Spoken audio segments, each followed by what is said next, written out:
Hello, my name is Delia Flaherty and I'm from Carrow, County Galway.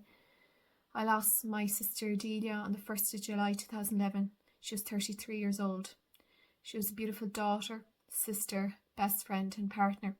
Delia was driving home from work from Dublin on the M6 where she encountered a driver who was driving down 8 kilometres on the wrong side of the motorway and crashed into Delia.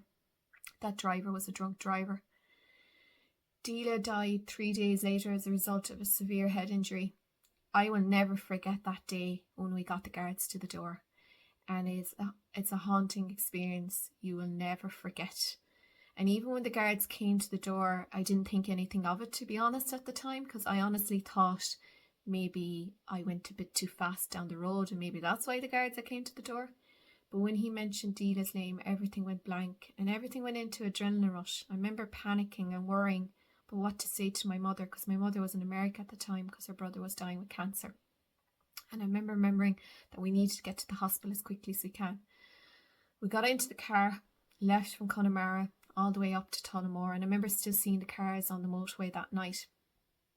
And I remember running into Tullamore Regional and up to ICU, and I remember seeing Delia. There was not a cut. She had no broken bones, no internal injuries.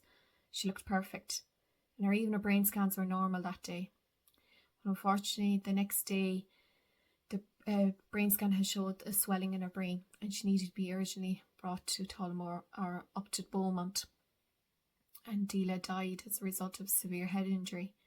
She never regained consciousness. I remember holding her hand and pleading with her to wake up. And I remember just watching my parents in horror and crying. And I remember my mother just pleading with her to wake up. It's a memory you'll never forget. It's 11 years for us now, and to be honest, it still feels like yesterday. You know, so much has happened that you look back and you wish Delia's missed out on so many because she's not here with us. I've gotten married now in the last few years. She never got to see me walking down the aisle. She was my only sister, and she was my brother's only sister, and we're still...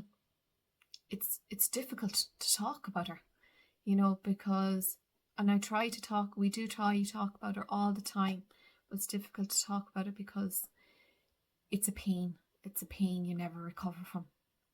And I'm pleading with drivers out there, we never get into the car with an intention to kill, but the car is a weapon, and it's how people drive it as well. If you get into the car and decide to use your mobile phone, that's an intention to kill. If you intend to drive while intoxicated or drugs, that's an intention to kill. If you're driving over the speed limit, that's an intention to kill. You may not think your actions will not do anything. It's never going to happen to me, but unfortunately it can happen to anyone. You do not want to be that family member who's getting a knock on their door to say their loved one has been killed or seriously injured in a road traffic collision. And a driver who have to live with that on the conscience, even if they go to prison and they get a prison sentence, they have to live with that on their conscience, knowing that they've killed an innocent victim for their actions. Only you can make change. Only you can drive safer on the road, and you can do this. And I just plead for everyone to think about what you do when you get into the car. Buckle up, drive safe, take your time, and just get there safely.